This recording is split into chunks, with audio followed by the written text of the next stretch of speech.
Hi കൂട്ടുകാരെ, ഞാൻ രമ്യ രാജൻ. ഞാൻ ഇന്ന് ഉണ്ടാക്കാൻ പോകുന്നത് മൈസൂർ പാക്കാണ്. വായിലിട്ടാൽ അലിഞ്ഞു പോകുന്ന കണക്കയിൽ മൈസൂർ പാക്കാണ് ഞാൻ ഇന്ന് ഉണ്ടാക്കുന്നത്.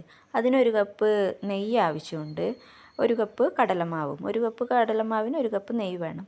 അപ്പോൾ ഈ കടലമാവ് അരിപ്പയിലേക്കിട്ട് ഇതേ നെയ്യിലേക്ക് അരിച്ചെടുക്കണം. നല്ല അതിൽ കട്ടയെല്ലാം ഉണ്ടാവും. അപ്പോൾ അതെല്ലാം ഒരു സ്പൂണെല്ലാം വെച്ചിട്ട് അരിച്ചുടച്ചിട്ട് നല്ല ഇളക്കിയെടുക്കണം. പിന്നെ ഇതിന് പഞ്ചസാര ആവശ്യമുണ്ട്.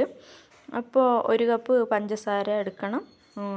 അതിൽ കുറച്ച് വെള്ളവും ചേർക്കണം. എന്നിട്ട് ലായനിയാക്കി നല്ല അങ്ങനെ നൂല് പോലെ അതുപോലെ നല്ല പൈലി ലയിപ്പിച്ചിട്ട് എടുക്കണം. പഞ്ചസാര ലായനിയാക്കി എടുക്കണം.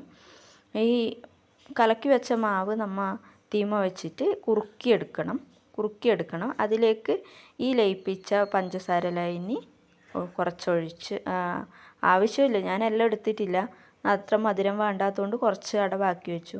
അങ്ങനെ അതെല്ലാം ഫുള്ള് ലയിച്ച് നല്ല കുറുകി വന്നിട്ടാകുമ്പോൾ ഒരു പാത്രത്തിലേക്ക് മാറ്റുക. എന്നിട്ട് നല്ല തണുത്തിട്ടാകുമ്പോൾ കഴിക്കുക. നല്ല സോഫ്റ്റായിരിക്കും, നല്ല രസമുണ്ട്. എല്ലാവരും ഉണ്ടാക്കണം.